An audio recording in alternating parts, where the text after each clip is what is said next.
A'udzubillahi minasyaitonirrajim. Bismillahirrahmanirrahim. Assalamualaikum warahmatullahi wabarakatuh. Alhamdulillahirabbil alamin wassalatu wassalamu ala asyrafil anbiya'i wal mursalin wa ala alihi wa ashabi ajmain. Okay, apa khabar anak-anak semua? Sihat? Alhamdulillah, hari ini kita berjumpa hari kedua pelajaran 24 hari bulan 3 2020. Ustaz harapkan semua dalam keadaan sihat sejahtera dan perbanyakkan amal ibadat kita di hari-hari genting, di mana kalau kita lihat pada statistik COVID-19, masih ada lagi banyak kes-kes yang baharu yang menjadikan jumlah kes kita hampir 1,500 kes. Banyak-banyakkanlah doa, tembak-tembakkanlah doa. Moga-moga ada di antara doa-doa kita, ya Allah mampukan, permudahkan urusan kita untuk masa-masa yang akan datang. Okey, baiklah, hari ini kita akan masuk topik yang baru. Kita akan masuk bab akhlak, iaitu qanaah hiasan peribadi. Okey, kalau semua dah ready, kita boleh mulakan pembelajaran kita. Okey, untuk dalam topik ini kita akan membincangkan tentang keperluan sesuatu individu ataupun masyarakat ataupun negara untuk mempunyai sikap redha, rendah diri dan mempunyai sifat enough. Enough yang apa? Cukup. Maksudnya apa yang kita ada cukup untuk diri kita, tak perlu berlebihan ataupun tak perlu berkurang-kurangan. Okey, itu adalah qanaah hiasan peribadi. Kita akan lihat lebih detail apa itu qanaah. Okey, seterusnya qanaah ini dari sudut bahasa bermaksud redha, dari sudut istilah pula berasa cukup dengan dan redha dengan nikmat kurniaan Allah Subhanahu Wa Taala. Maksudnya dalam kehidupan kita sehari-harian kita mempunyai pelbagai lapisan. Ada golongan bawahan, middle, tengah dan golongan atasan. Dan Sayyidina Ali pernah mengatakan, kalau kita merasakan kita ni rasa susah ataupun kita rasa tidak cukup, janganlah kita memandang orang yang berada di atas kita. Tapi untuk merasakan kita rasa cukup, bersyukur, redha, pandanglah orang yang berada di bawah kita, yang lebih susah, yang lebih tidak kurang upaya daripada kita. Lihatlah golongan-golongan ini. Dengan melihat golongan ini, akan timbullah rasa syukur, rasa redha dan rasa cukup dengan apa yang Allah kurniakan kepada kita. Seterusnya, okey, ini adalah antara hadis-hadis tentang kenapa perlu setiap manusia punya sifat qanaah. Daripada Abdullah bin Amru meriwayatkan bahawa Rasulullah SAW bersabda, sesungguhnya bercahayalah orang yang memeluk Islam dan dikurniakan rezeki yang mencukupi, dan Allah SWT menjadikan redha dengan nikmat pemberiannya. Hadis riwayat Muslim. Okay, dalam hadis ini apa yang mudah untuk kita fahami, bahawa orang yang beruntunglah orang yang memeluk Islam ataupun orang itu sudah Islam semestinya dan dia redha apa sahaja yang Allah beri kepadanya, maka Allah akan menjadikannya sesuatu yang bercahaya, rasa cukup, rasa nikmat. Okay? Orang yang betul-betul memeluk Islam dengan sebenar-benarnya, dia akan merasakan apa yang Allah berikan padanya pada saat dan ketika ini adalah cukup baginya. Okay? Tak perlu berlebihan, harta setinggi gunung, tapi kalau hati tidak tenteram, hati tidak aman, tidak berguna. Seterusnya, antara hadis yang lain daripada Abu Hurairah radhiyallahu anhu meriwayatkan bahawa Rasulullah SAW sabda, kekayaan itu bukanlah dengan kebanyakan harta, tetapi kekayaan itu adalah dengan kaya jiwa, yakni hati yang selalu berasa cukup. Hadis daripada muttafaqun alaih. Okey, dekat sini pun Nabi dah nyatakan, orang yang paling kaya, yang paling banyak harta sekalipun, itu bukanlah petanda orang itu akan jadi redha. Bukan lagi banyak harta barulah kita akan merasa redha, rasa cukup. Tidak. Tapi kekayaan itu datang daripada hati kita sendiri. Bagaimana kita didik hati kita untuk berasa cukup apa yang kita ada. Okay? Contoh macam kita lah, kamu para pelajar kan. Kamu mungkin boleh compare dengan kawan kamu. Orang tu pakai iPhone, orang ni pakai Samsung, aku ni pakai Oppo, Huawei dan sebagainya. Jangan compare, jangan banding-bandingkan. Rezeki kita berbeza. Tetapi cukup bagi kita kalau kamu dapat mesej, kamu boleh WhatsApp, kamu boleh buka platform internet, itu sudah memadai. Bukan brand yang menentukan keredaan kamu, brand iPhone, Samsung dan sebagainya. Bukan brand, tapi apa matlamat yang kamu guna handphone, apa yang kamu guna untuk kebaikan, itu yang diambil kira. Okay. Seterusnya, ini adalah sifat qanaah bagi Rasulullah SAW. Ini adalah peristiwa-peristiwa ataupun cerita-cerita Rasulullah ni bersifat qanaah ya. Yang pertama, belah kiri, sahabat Nabi Umar Al-Khattab menangis apabila Nabi berbaring di atas tikar daun tanpa beralaskan apa-apa. Berbeza dengan pemerintah negara lain di mana mereka tinggal di dalam istana. Seraya Nabi berkata kepada Umar, "Tidakkah engkau redha bagi mereka di dunia dan bagi kita di akhirat?" Maksudnya dekat sini, Nabi memperingatkan Sayyidina Umar, tak perlulah meratapi Nabi tidur di atas tikar beralaskan daun dan sebagainya. Di dunia ni, pandangan mata kasar kita mungkin fikirkan, gelandangan tidur dekat sungai dan sebagainya. Tapi yang menjadi timbangan yang paling penting akhirat nanti. Bekalan akhirat itu yang lebih penting berbanding apa sahaja yang berada di dunia. Macam Ustaz pernah ajar di kamu kan, tentang seorang pemuda iaitu Uwais Al-Qarni.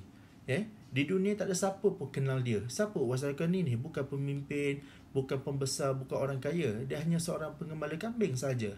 Tapi disebabkan amalan dia, amalan yang dilakukan, sehingga kan nama Uwais Al-Qarni ni disebut di langit. Malaikat berceritakan, menyebut-nyebut Uwais Al-Qarni ni punya amalan yang sangat hebat. Okay?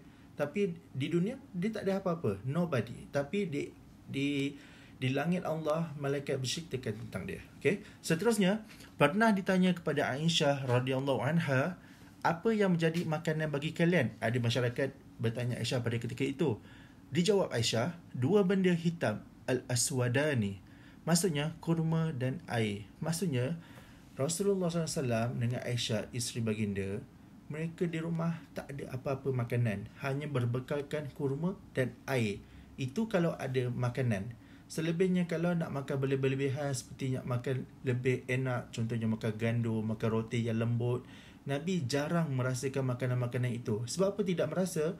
Sebab di rumah baginda sendiri pun pernah seketika berbulan-bulan baginda tiada barang untuk dimasak, tiada bekalan makanan.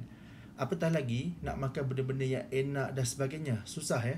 Nabi, Ustaz pernah cerita pada kamu sebelum ni, Nabi pernah sehinggakan sahabat Nabi tertanya-tanya bila Nabi berjalan melalui para sahabat, terdengar seperti bunyi batu yang berlanggar antara satu sama lain. Dia yalah, berlanggar satu sama lain kan. Jadi apabila sahabat tanya kepada Rasulullah, bunyi apa yang berada dalam baju Rasulullah? Apabila Rasulullah mengangkat baju, terkejut para sahabat, Rasulullah mengikat perut baginda sendiri dengan batu. Bila ditanyakan sahabat kenapa Rasulullah buat demikian, untuk mengelakkan rasa lapar dan rasa kosong.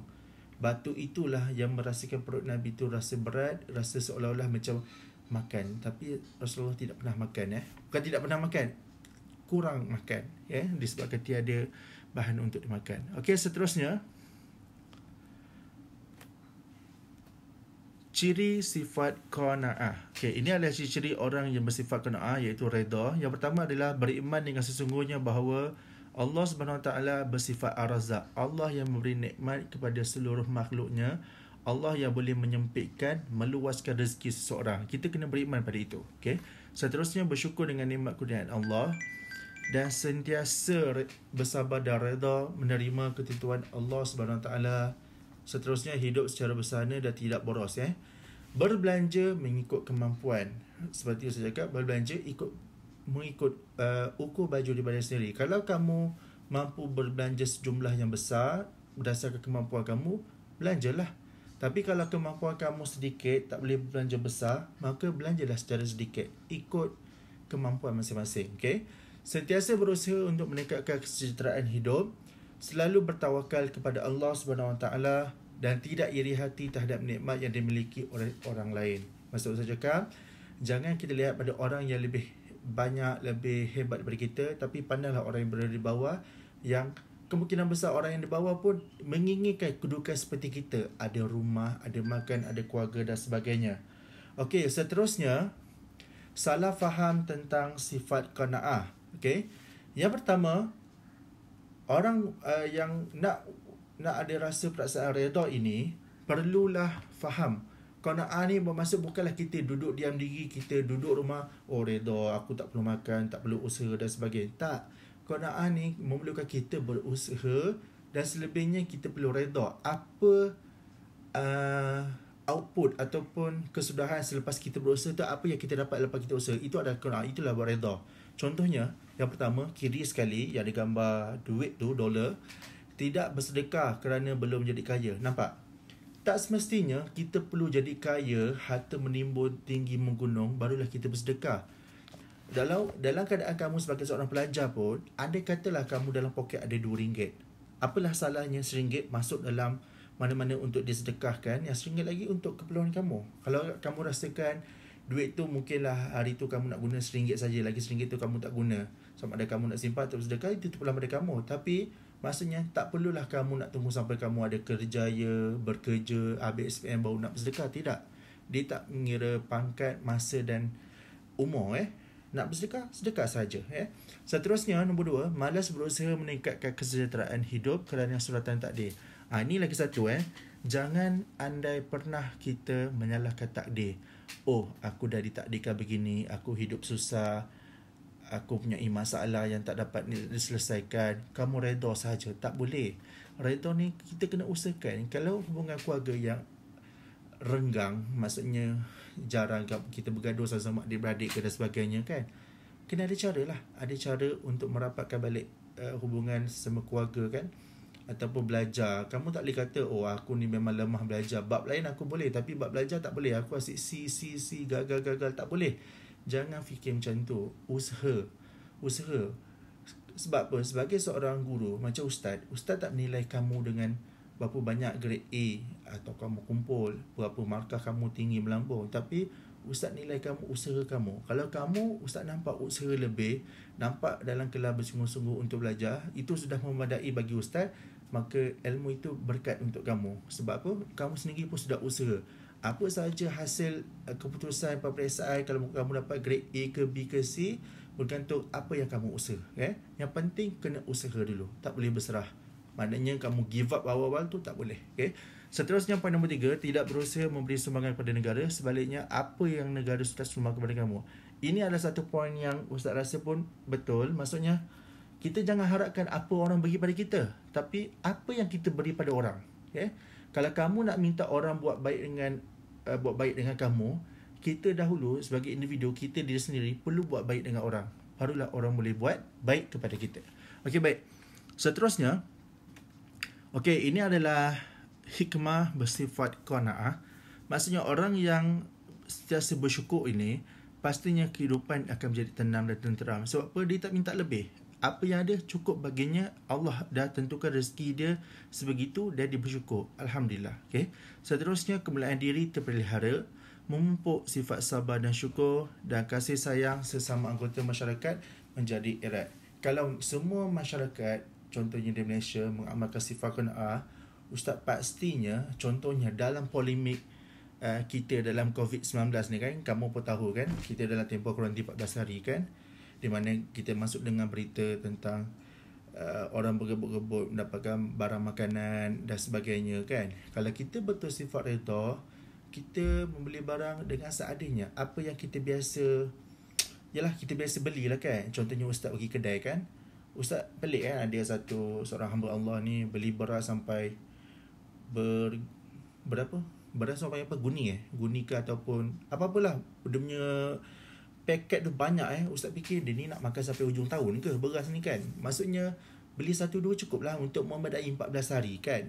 Lagipun bukan kedai tutup, kedai buka, cuma mungkin pembelian tu agak ketat berbanding hari biasa kan. Tapi itulah, kalau kita semua sifat redha, maksudnya kita tahu kat mana batas-batas dia, insya-Allah semua akan jadi mudah. Okey, itu sahaja slide untuk hari ini, topik hari ini. Di bawah video ini ustaz ada bagi link latihan. Bukan latihan apa-apa, game je pun. So kamu buatlah game tu. Jadi pastikan buat. Okey. Wallahu a'lam bishawab. Akhir kata, jaga diri, take care, stay at home. Assalamualaikum warahmatullahi wabarakatuh.